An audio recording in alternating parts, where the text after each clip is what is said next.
एक बार की बात है, महात्मा बुद्ध किसी गांव में उपदेश दे रहे थे।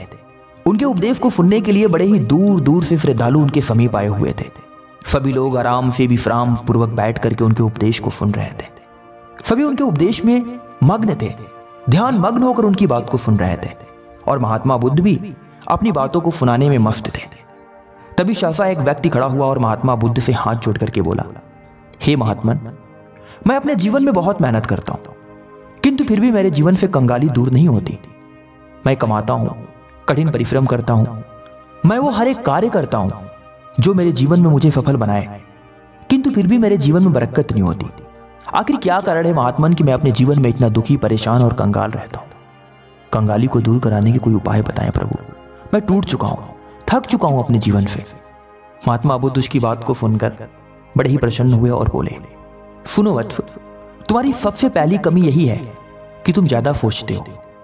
ज्यादा सोचने वाला मनुष्य अपने जीवन में हमेशा कंगाल और दुखी रहता है। तुम जितना ज्यादा सोचोगे उतना ही ज्यादा उलझते चले जाओगे और उलझने की वजह से तुम अपने जीवन में कोई कार्य सही से नहीं कर पाओगे।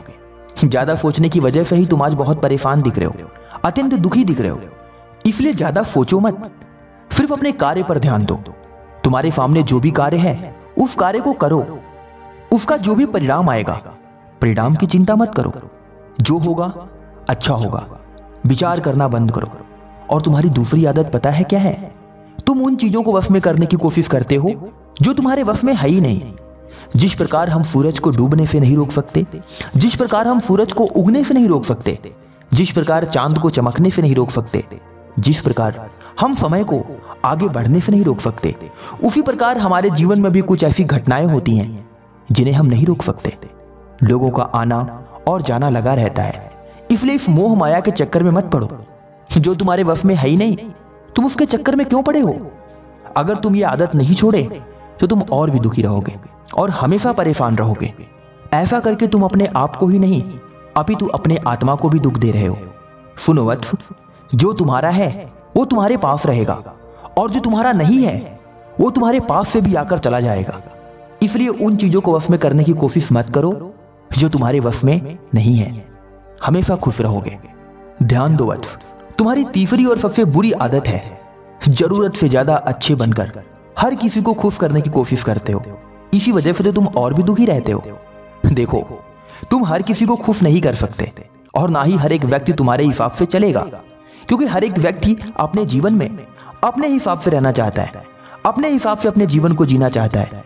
और तुम हो कि दूसरों को खुश करने में लगे रहते हो। कभी कभी तो तुम ऐसा भी करते हो कि दूसरों को खुश करने के चक्कर में अपने मान सम्मान को गवा बैठते हो, जिसकी वजह से तुम्हारी आत्मा को ठेस पहुंचती है। तुम्हें पता भी चलता है कि तुम्हें दुख हुआ, किंतु फिर भी तुम दूसरों को खुश करने के चक्कर में अपना सम्मान का कोई परवाह नहीं करते। और यही कारण है कि तुम अपने जीवन में अत्यंत दुखी और कंगाल रहते हो। सुनो वत्स, तुम दूसरों को नहीं अपितु अपने आप को खुश करने की कोशिश करो। यदि तुम खुश रहोगे तो सभी खुश रहेंगे। कहते हैं जो मनुष्य अपने जीवन में खुशहाल रहता है उसके चारों तरफ हमेशा खुशियां रहती हैं, किंतु खुशियां देने के चक्कर में मनुष्य अपने जीवन में कभी खुशहाल नहीं रह पाता। इसलिए दूसरों की परवाह कम करो, अपने बारे में सोचो। तुम्हारे जीवन में खुशियां और बरकत दोनों आनी शुरू हो जाएंगे। सुनो वत्स, तुम्हारे जीवन में दुख आने का चौथा कारण है तुम हमेशा नकारात्मक लोगों के करीब रहते हो।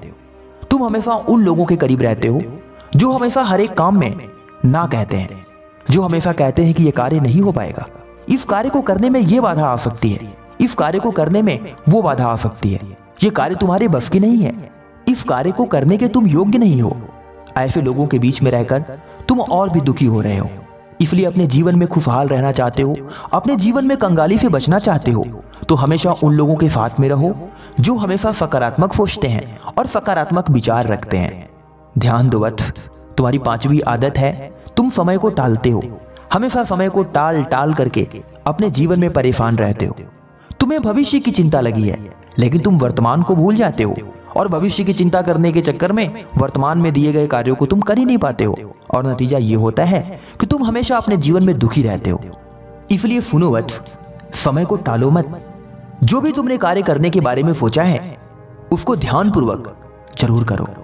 यदि तुम ऐसा करना शुरू कर दिए तो तुम्हारे जीवन से सारा दुख और सारी कंगाली दूर हो जाएगी और तुम अपने जीवन में हमेशा खुशहाल रहोगे। वत्स, मेरी इन 5 बातों को हमेशा ध्यान रखना, तुम्हारा जीवन हमेशा खुशियों से भरा रहेगा। महात्मा बुद्ध की बात को सुनकर वह भक्त अत्यंत प्रसन्न हुआ और महात्मा बुद्ध की जय जयकार करते हुए अपने घर चला गया।